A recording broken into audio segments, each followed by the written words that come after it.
मेरा नाम ज्योति है। मेरी शादी को 10 साल हो चुके हैं। मेरे घर पर सिर्फ मेरे पति, मैं, हमारा एक बच्चा और मेरे ससुर रहते हैं। हमारा घर 2 BHK का है, जिसमें 2 बेडरूम, 1 हॉल और 1 किचन है।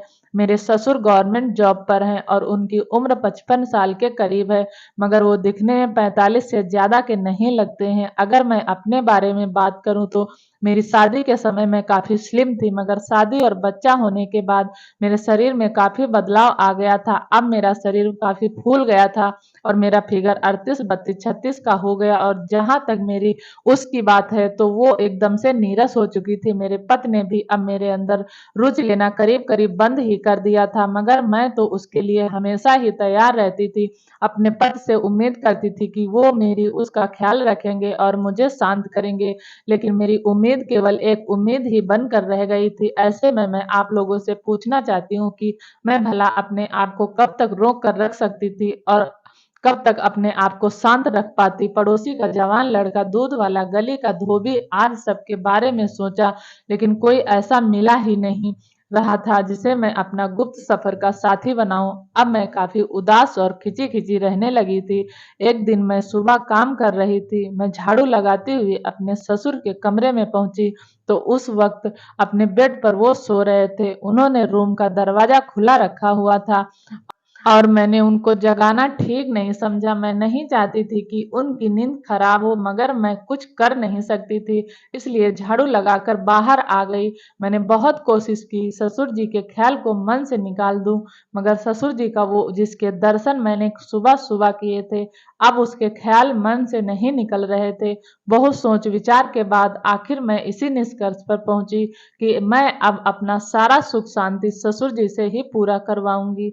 अगले ही दिन से मैंने इसके लिए अपनी प्लानिंग भी शुरू कर दी। अब मैं अपने ससुर के सामने अपनी खूबसूरती की नुमाइश करने लगी थी। उनको अपनी हर चीज़ ज़्यादा से ज़्यादा दिखाने की कोशिश करती थी। मुझे नहीं पता था कि वो ध्यान भी दे रहे थे या नहीं, लेकिन मैं बार-बार उनके सामने जाती रहती थी। लेकिन अभी तक मुझे ऐसा कोई सिग्नल ससुर जी की तरफ से नहीं मिला था, जिससे मुझे पता लग सके कि वो भी अब मुझे रुचि ले रहे हैं।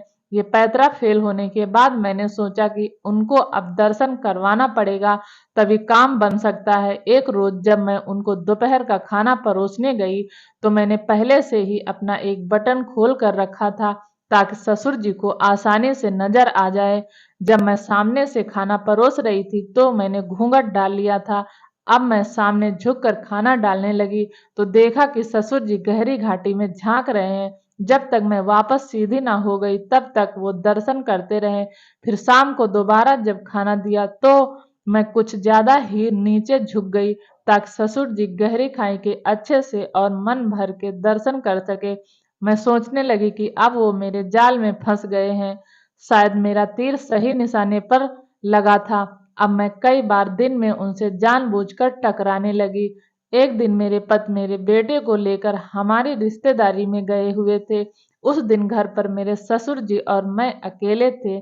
उस दिन मैंने सोच लिया था कि आज ससुर जी का वो किसी भी तरह ले ही लूंगी। आज से ज्यादा अच्छा मौका हम ससुर बहू को फिर नहीं मिलेगा। रात को मैंने ससुर जी को खाना दिया और फिर नहाने के लिए बाथरूम में चली गई।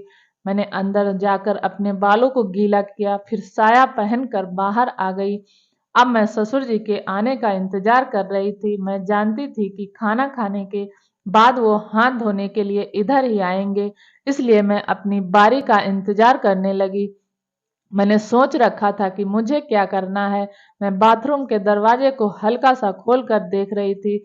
जब वो मुझे आते हुए दिखाई दिए तो मैं बाथरूम से बाहर निकल कर दूसरी ओर घूम गई। फिर ससुर जी को देखकर मैंने चौंकने का नाटक किया और वहां से घबराकर भाग गई। ससुर जी समझ नहीं पाए कि ये अचानक से क्या हो गया। अब मैं अपने रूम में छुप कर उनको देखने लगी। वो अभी भी उस घटना के बारे में सोच रहे थे। फिर वो सोचते हुए ही हाथ धोकर वापस अपने रूम की ओर चले गए। अब मैंने 2 पीस वाला एक जालीदार गाउन पहना और अपने बालों को संवार कर लिपस्टिक लगाई और 11 बजे के करीब उनके रूम की ओर चली। मुझे पता था कि वो इस समय तक सो जाते हैं। मैं उनके रूम में पहुंची तो देखा कि वो सामने बेड पर सो रहे थे। मैं चुपचाप जाकर बिस्तर पर बैठ गई। मुझे अब बहुत मजा आ रहा था, लेकिन उनके चेहरे को देखकर नहीं लग रहा था कि वो जाग रहे हैं। फिर एकदम से उन्होंने आंखें खोली और हड़बड़ा गए और बोले, बहू तुम ये क्या कर रही हो? ये सही नहीं है। मैंने कहा, कुछ गलत नहीं है ससुर जी, आप क्या चाहते हैं मैं कहीं और जाकर ये सब करूं? बस जो हो रहा है उसे होने दो। मैंने सोचा अभी लोहा गर्म है, जैसे चाहूं मोड़ सकती हूँ। उसके बाद लगभग 30-40 मिनट तक हम दोनों स्वर्ग की यात्रा पर निकल गए और वो सब करके हम दोनों फिर से बिस्तर पर लेट गए। मैं बहुत थक गई थी, मुझे कब नींद आई मुझे कुछ पता नहीं चला। उसके बाद सुबह ही मेरी आंख खुली। सुबह मैं बिस्तर पर बाबूजी के साथ पड़ी हुई थी। वो उठे और फिर मेरे लिए चाय बनाकर ले आए। मैंने बेड पे चाय पी और फिर वो बोले कि उठकर फ्रेश हो जाओ, रोहित और टीनू आने वाले होंगे। मैं भी तुरंत उठकर फ्रेश हुई और फिर ससुर जी के लिए नाश्ता तैयार किया, क्योंकि उन्हें अपने ऑफिस जाना था। लेकिन दोस्तों, इसके बाद मैंने कभी भी बाहर वालों का विचार अपने मन में नहीं लाया और हमेशा ससुर जी और पति की वफादारी बनी रही।